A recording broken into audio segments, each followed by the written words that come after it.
Welcome back to Let's Play Skyrim here at Trippy Commentaries.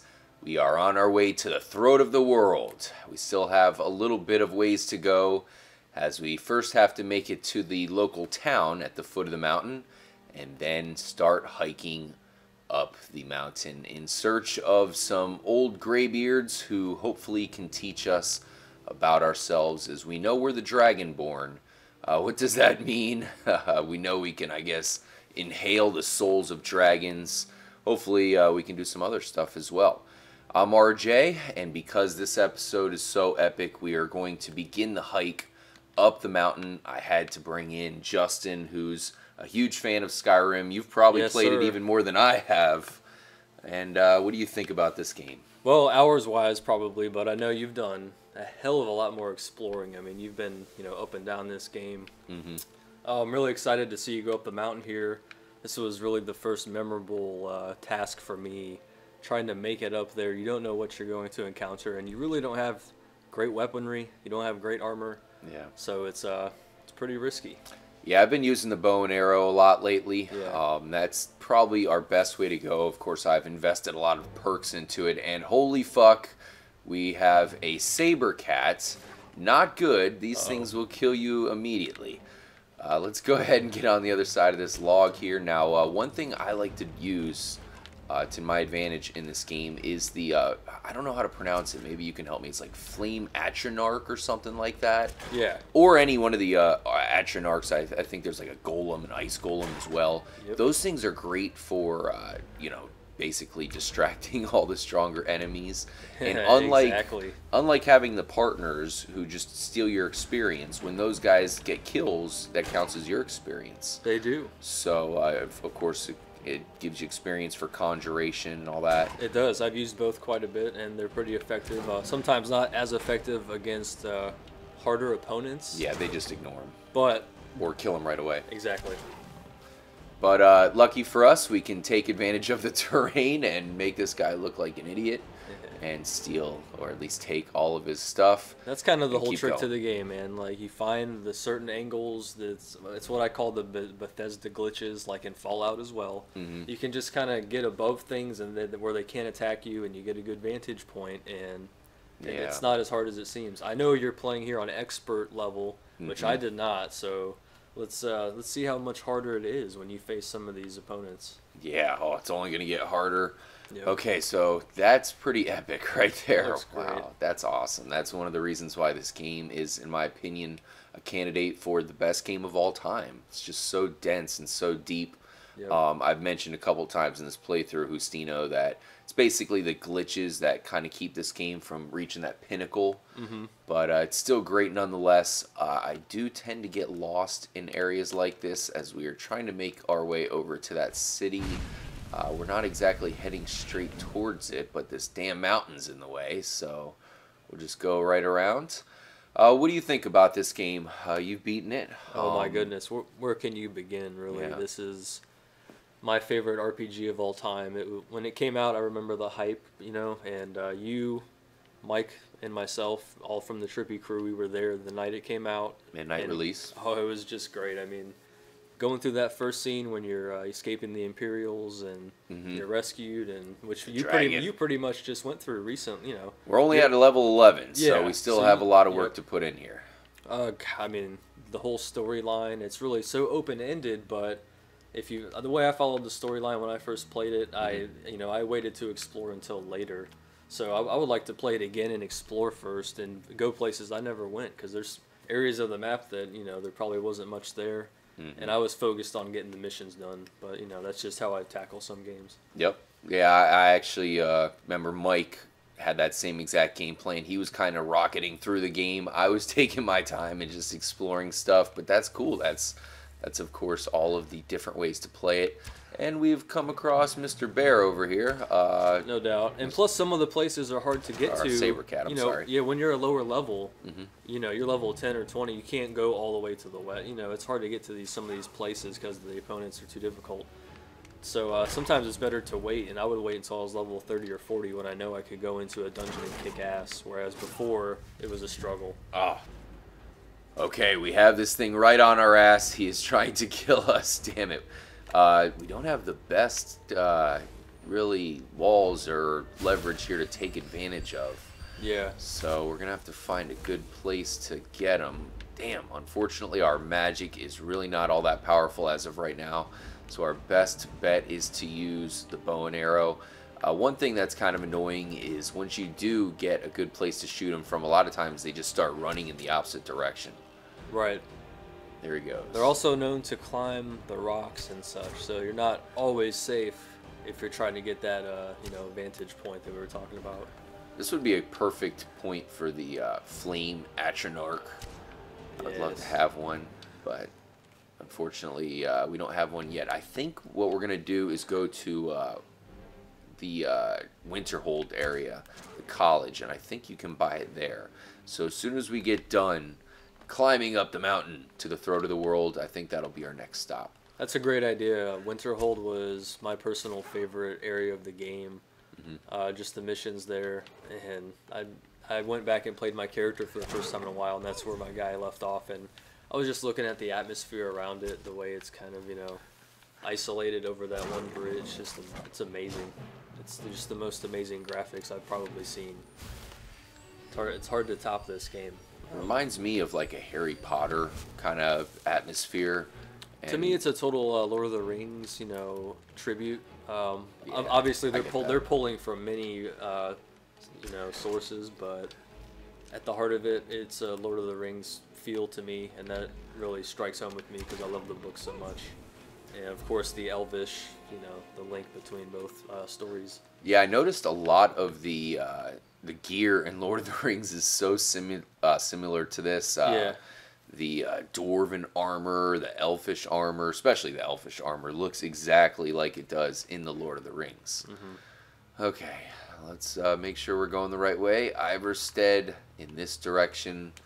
So let's continue down the road of death, apparently. I would even consider this the best Lord of the Rings game because there has never been a great Lord of the Rings game. So even going back to like regular Nintendo, Super Nintendo, there's not that many of the good ones that I've played. The new one coming out looks okay, but I don't know if it's going to be the one that really, you know, puts it on the map as a franchise that can make good games. There was one back for, I think it was like the PS2 and probably the GameCube and the Xbox as well, where it was you could choose one of the main characters and it was kind of almost like a beat 'em up, but you had the different abilities. And you went through environments. I thought that was pretty good. That's cool. I don't remember that one. But, probably hasn't aged too well. I tried out like the Battle for Middle Earth, some of the more recent ones, and it felt all right, but I don't know, you know, you didn't feel like it was worth the money. I wouldn't be mad if someone took this same exact formula and just put in Mordor, you know, put it in the Lord of the Rings locations. They would be perfect for a place like this. Skyrim, Middle Earth. Yeah. Choose your character. You can be Legolas, you know, Gandalf, anyone, yeah. Hell, you could even be, maybe you could play the prequel where you play Bilbo, something like that. He probably wouldn't be too fun to play as. Yes. I'd much rather be... it'd be fun to play as the dwarves from The Hobbit, of course, but... In fact, I try to formulate my player here in Skyrim after Legolas, using the bow and arrow. Very nice. We will skip this area. I'm trying not to get sidetracked. Let's go ahead and take a look at our map and see if we are somehow going the right way. It looks like we might be going the right way now, Justin. Yeah, this map is just ginormous. I know it's not a word, but yeah, it is. This thing is ginormous, and it would take you hours and hours and hours just to cross it and try to, you know, go over the terrains that are there. It's such a unique world. I had just played Red Dead Redemption, kind of close to playing this, and Red Dead was awesome, but it's isolated in that one part of the world. This is just like an entire, it's like an entire continent that you can traverse across, and it's funny you mention that because I got the same exact vibes when playing this, the Red Dead Redemption vibes. Yeah. Who the hell is this? What have we here? Is this a friendly? Tel Rav. Are you okay? Feeling alright, man? Okay, what can we do? Where's this guy's camp? Should we follow him? Yes, why not? In true Skyrim fashion, it's always like, alright, I'm going to do this, and then some dude comes along, hi, can you help me? Now, our character here, Darth Trippy, Yes. trying to make him somewhat of a Jedi here. He Great has name, by the way. some I love Jedi the name. abilities. Anything named Darth whatever is always awesome. Tried to make a character that we can all be proud of. Of course, you guys watching, if you want to drop your comment and tell us where to go or have Darth Trippy learn any abilities. Oh, fuck. Oh, you turned on him, man. I think he's turning on us. Uh-oh. Yes, it was a trap. How could he? He's I a liar. saw that coming. Let's go ahead and use some potions here before we die. I do have some potions of minor healing by the numbers here, Nice. by the dozens. So we might as well get rid of those. Those aren't going to be too useful for long. And yeah, this is a full-out ambush right here. Wow, nice, nice job, guys. Thank you for that. Now, once we have our upgraded shout, right now we'd be able to just launch these guys across the mountain. Right now, it's only going to make them fall back a little bit. Just makes it so much more important to do it right now. To go to the mountain right now and get the improved shout. Yeah, that's why I'm trying not to get sidetracked too much. Of course, you have I this guy. apologize. I would have helped him. I actually believed him for a second. I was So like, did I. oh, He looked like a nice guy. oh, look who his leader is. It's a damn orc. Shit. Not good. Not good at all. But if we can manage to kill all these guys, then we should definitely upgrade our character. Ooh, this guy's a bit of a mountain climber.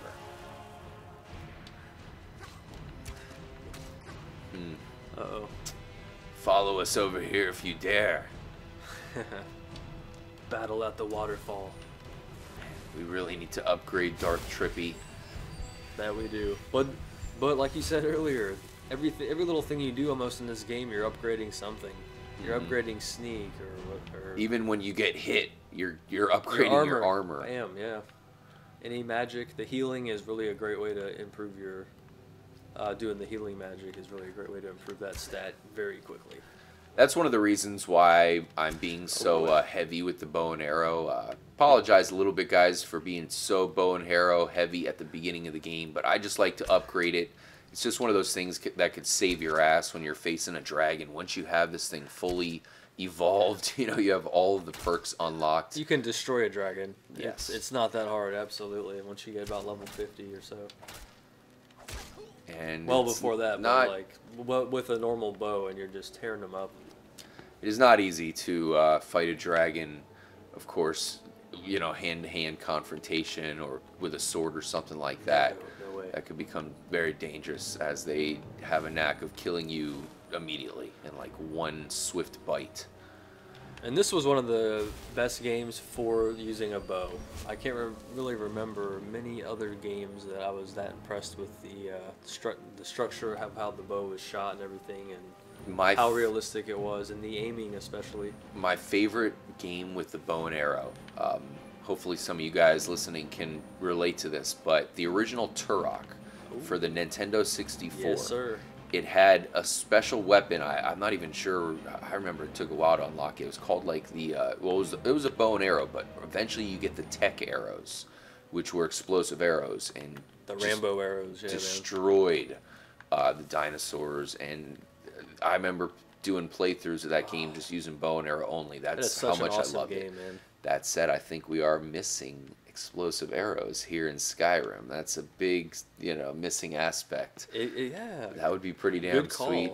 Something we're probably looking for in the next Elder Scrolls game, 5 years from now or whenever the hell that comes out. We're still waiting on the next Fallout, so it will be a while. Maybe if they allowed you to, you know, make a special concoction with an explosive that you could add to arrows or some kind of thing like that, as far as your crafting skills. We know they have the poison. Maybe if you did 2 different types of poison, something like that. All right, Bandit, you're There you dead. go. We'll loot their bodies, guys, and meet you on the other side. We killed everyone. We took all their loot. Now we must sprint towards Ivarstead. We're trying to make it there before the end of this part, as I know I've been promising you guys we would start to trek up the mountain. It's taken a few minutes to get there, that's for sure. But we will be there shortly, and we will begin the epic trek up the mountain in the next part. Did someone shoot me? Who goes there? I think he is behind you. There they are. I think let's go ahead and bust out a two-handed weapon here. We have the steel battle axe. This guy deserves an axe. Old steel He betrayed friend. you. There you go. Heavy armor. 36. Hopefully we can get a nice fatality Oh, you better here. heal, brother. Yeah, we'll do the minor potions, as those will become pretty useless very soon. Hold still, my friend, as... Ooh. There we go. Yes. It's a thing of beauty, isn't it? Very nice. Well done. One thing they took from Fallout 3, and they enhanced it. In fact, one thing I Cinematic deaths, yeah. Yeah, I've noticed here is that when we first played the game on day one, midnight release, it didn't do it as much, and when it did do it, it was a little bit more buggy. It seems as if that some updates have made it a lot more useful, or maybe not useful, but just cool. More, yeah, it occurs a lot more, and when I played the game again for for the first time in a long time recently, I was so impressed by how smooth it was. I don't remember it being that smooth. So I'm guessing that somewhere with these updates over the past 2 years or whatever plus since it's been out, they've improved the smoothness of the graphics, especially when you're moving and you're looking left and right. That's mostly where I would notice it. But yeah, I think there was some sort of a patch or something. It definitely seems to be a little better. yeah, The draw distance isn't perfect, that's for sure. the water's still glitching. great. Yeah, I missed that. Wow, looks great underwater. Well, Justin, I think we finally made it. You can see some buildings there in the background. Beware I of this think, giant spider crab dude thing. yeah, these spiders are not too easy. The frostbite spiders, especially the big ones. As you can see, I'm shocking him, and it's really not hurting him too much. Let's go ahead and, as usual, take out our bow and arrow, and that's probably going to tear him up pretty quickly. Down, boy. Man, these things would be creepy as hell in real life. Critical. Oh my! Don't even start, man. I would want no part. Giant spiders. Ugh. So we have officially made it here. We just got to go up this little ridge here. This is a cool area of the map. It has a nice fall setting, changing the leaves. Pretty cool how it looks quite a bit different from the other areas of the map up north. One of my favorite areas to explore. There's the city, Justin. Now we must sell off all of our items, see if anybody has any intel around town about possibly, dangers that might meet us on the mountain there. And then More side missions. we'll climb up the mountain and finally meet these graybeards Yes. once and for all. Thank you for joining Justino. We will see you in the next episode. Make sure you guys stay tuned. It should be a good one. Stay tuned. More importantly, Stay trippy. stay trippy, guys.